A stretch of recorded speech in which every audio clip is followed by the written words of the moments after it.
In July of 2017, the hashtag Black Lives Matter circulated on social media after George Zimmerman, an American male, was acquitted for murdering Trayvon Martin, a 17-year-old African-American boy in Florida. Black Lives Matter became a movement to call attention to the rampant racism, discrimination, and racial inequality experienced by Black people in the United States, particularly focused on racially motivated violence and police brutality against African Americans. Shortly after the creation of the Black Lives Matter movement, conservatives in the United States created the slogan "All Lives Matter" to oppose the ideas and notions of BLM. But in reality, do all lives actually matter in the United States? In regard to our past history, current legislation, and societal functioning, it is readily apparent that they do not. America was established on the backs of African Americans through enslavement, but it was also founded through the genocide and destruction of the Native American people to establish whiteness as the dominant narrative that all other races would be compared to. We, as a people, took their land, their kids, their language, their culture, and their identity. And we, as a people, have an obligation to acknowledge that history and work towards rectifying our inhumane actions. This podcast is titled Annexed, as the United States has engaged in annexation or the conquering of territory for one's own by appropriation for centuries, especially in regard to indigenous land. But annexation also has another meaning: to attach or add to something that is larger or more important. In this podcast, I will be discussing why crimes against indigenous populations in the United States typically go unrecognized, unreported, and unresolved. But I will also be leveraging the power of story to explore why we as a nation have forcefully and consistently silenced indigenous populations from the American narrative. I hope to raise public awareness about what is missing in the news, the media, and the American narrative in general, and I challenge listeners to become advocates for those who are lacking a platform to share their stories and experiences. Thank you for listening.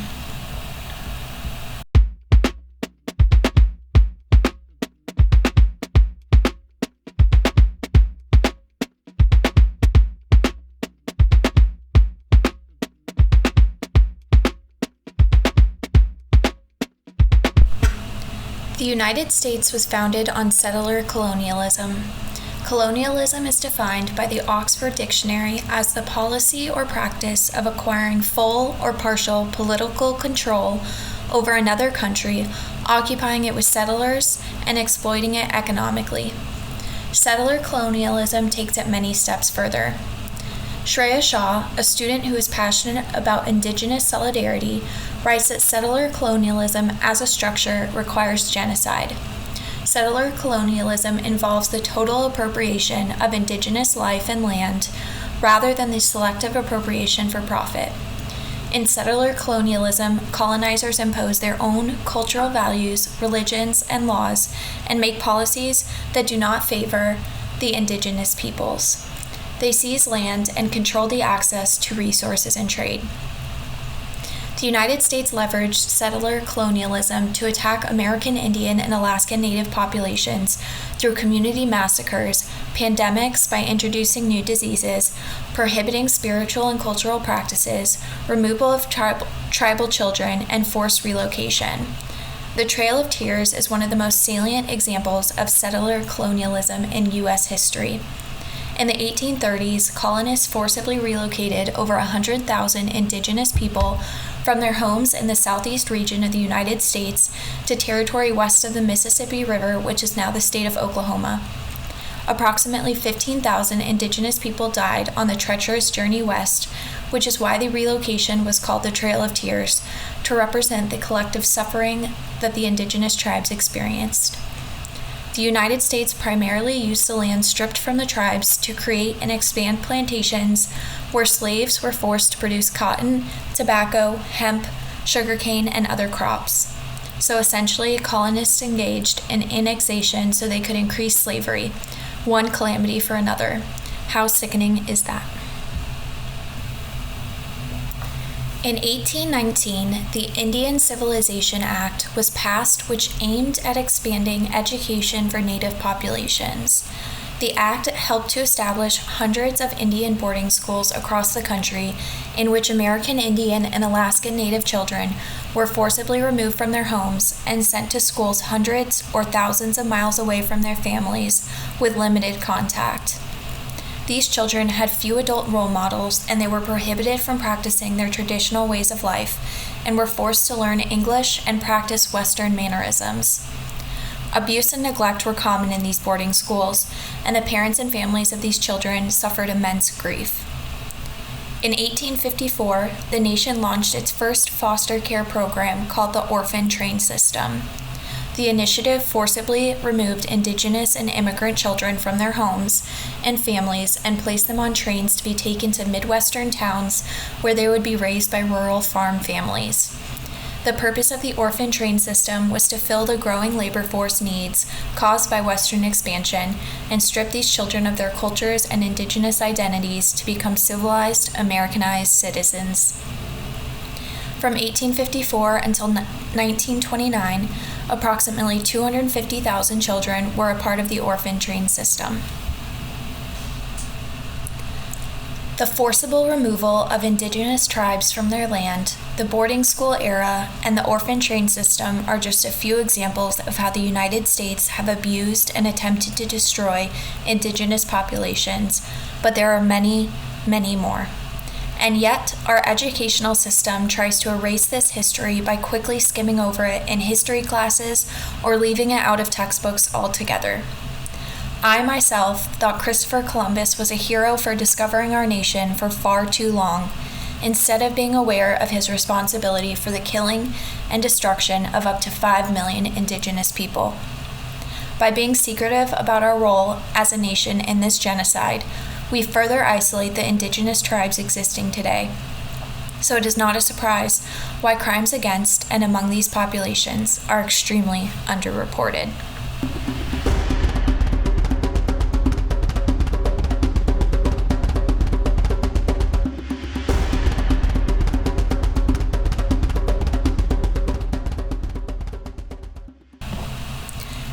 Hate crimes against Indigenous peoples are a massive problem still to this day. According to an APTN news article, hate crimes against Indigenous people spiked 152% in 2020. Hate crimes against Indigenous populations could and should be its own entire podcast series, but I will not be focusing on them in Annexed. Instead, I will be focusing on the missing and murdered Indigenous people crisis happening in our country, detailing the extremely high rates of assault, abduction, and murder of Native American and Alaskan Native communities. To learn more about hate crimes against Indigenous populations, I highly encourage listeners to read the book Silent Victims: Hate Crimes Against Native Americans by Barbara Perry. In August of 2021, Gabby Petito, a 22-year-old white woman, went missing during a cross-country trip with her boyfriend Brian Laundrie. As most of us know, Brian killed Gabby on their trip in the Teton National Forest in Wyoming and later committed suicide. This case received national attention with media reports every day, thousands of TikTok videos of people trying to solve the disappearance, extensive law enforcement searches, and practically everyone in America being aware of or following the facts of the case. And yet, thousands of Indigenous people go missing every year, and no one is even aware, or nonetheless thinks to look for them other than their loved ones. There's a glaring disparity in police resources and media attention toward crime against white citizens compared to crimes against people of color. For example, in Wyoming alone, 710 Indigenous people were reported missing in the last decade.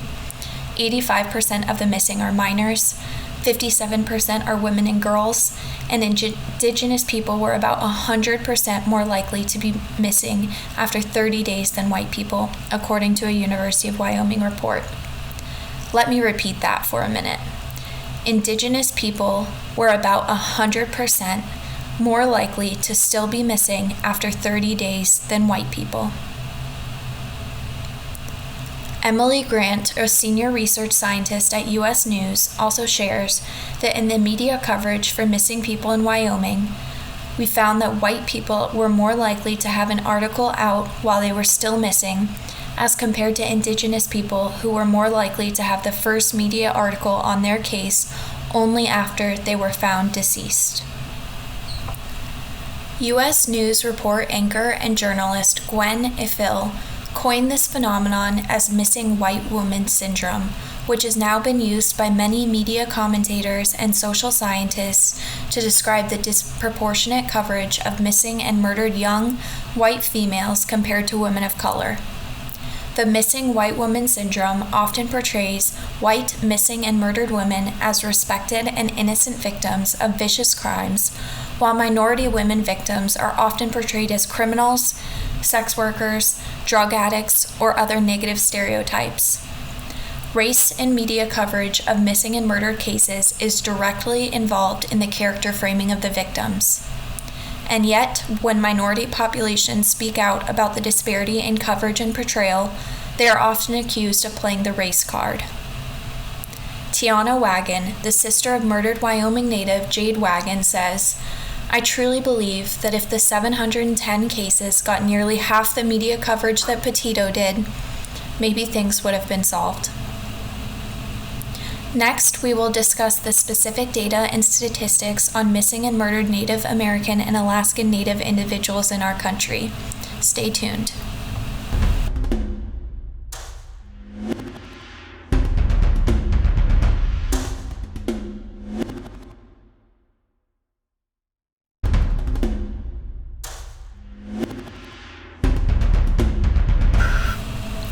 The U.S. Department of the Interior tracks statistics on missing and murdered Indigenous people in the U.S.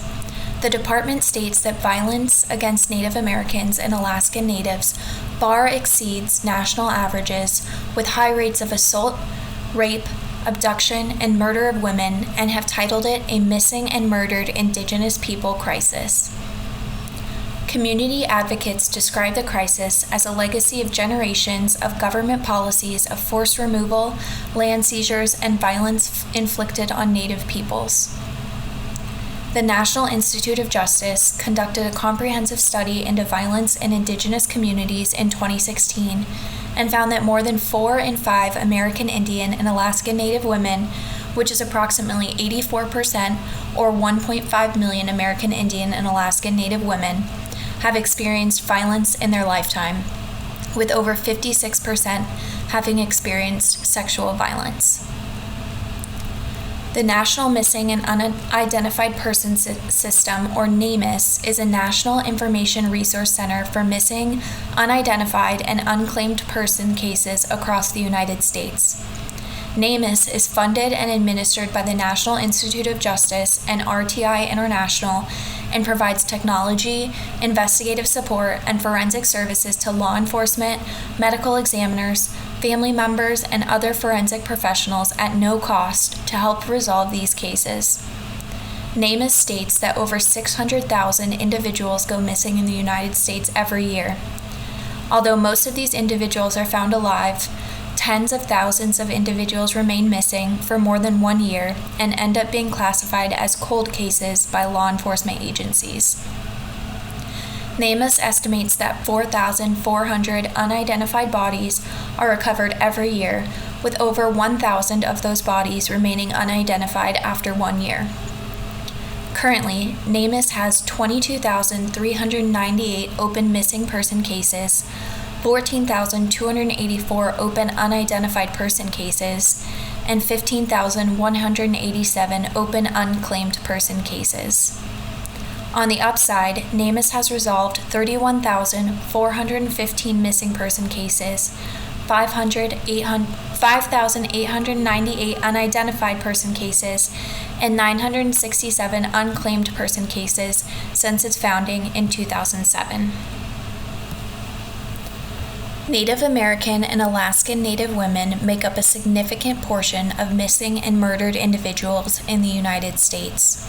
Therefore, NamUs is currently working with tribal law enforcement agencies to close the data gaps relating to missing Indigenous people. Their goal is to ensure that every tribal law enforcement agency knows about the database and leverages NamUs to help resolve cases across jurisdictional boundaries. However, there is much work that needs to be done.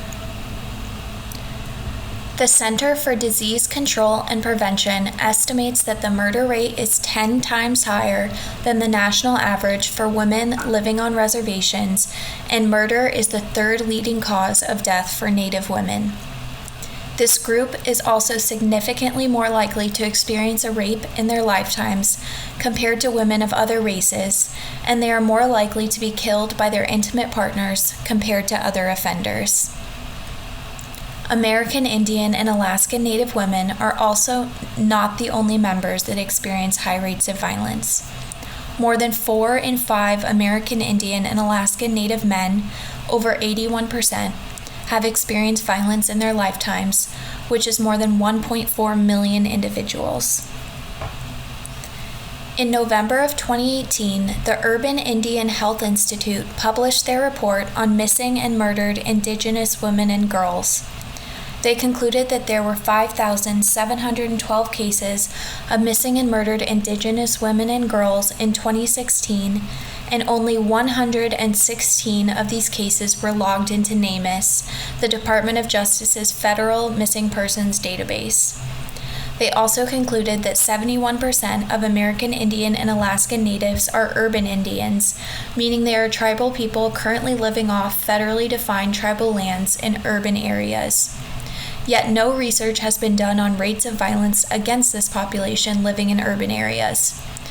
Therefore, the Urban Indian Health Institute conducted a study on 71 cities across 29 states by collecting data from law enforcement records, state and national databases, media coverage, social media, and community and family member accounts. The Institute identified 506 unique cases of missing and murdered American Indian and Alaskan Native women and girls across these 71 cities. 128, or 25% of these cases, were missing persons. 280, or 56%, were murder cases, and 98, or 19%, had an unknown status. They found that 29 years old was the median age of the missing and murdered Indigenous women victims. The youngest victim was less than 1 year old, and the oldest victim was 83 years old. About 75% of the cases they identified had no tribal affiliation listed. 66 of the 506 cases were tied to domestic and sexual violence. 156 of the 506 cases identified by the Urban Indian Health Institute currently do not exist in law enforcement records. The Institute also identified the top 10 states and cities with the highest number of missing and murdered Indigenous women and girl cases.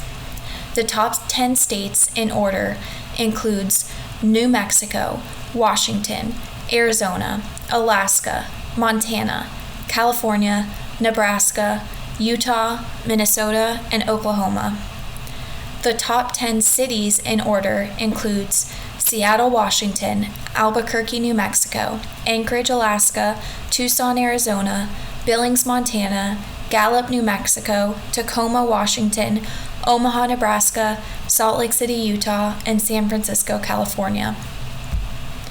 More than 95% of the cases included in this study were never covered by national or international media. When they were covered, the media often used violent language to describe the victims, including references to drugs or alcohol, misgendering the victim, references to the victim's criminal history, references to sex work, giving false information, showing images or video of the victim's death, and making excuses for the perpetrator or using victim-blaming language, which all cause additional harm to the families and communities of American Indian and Alaskan Native populations. The Urban Indian Health Institute's comprehensive report was an unprecedented study on the missing and murdered Indigenous people crisis in our country. However, even this study, NamUs, and the data collected by the U.S. Department of Interior underestimate the national averages of missing and murdered cases against Indigenous populations, as they are extremely undercounted, and the actual rates are much, much higher. Abigail Echo Hawk, director of the Urban Indian Health Institute, says, "Until there is cooperation and better tracking systems at all government levels, the data on missing and murdered Indigenous women will never be 100% accurate, which is what we need to strive for in order to protect our mothers, daughters, sisters, and aunties." In the next episode, we will cover 2 cases against American Indian and Alaskan Native women that were skimmed over by the media and are not widely known in the public. Stay tuned, and thank you for listening to Annexed.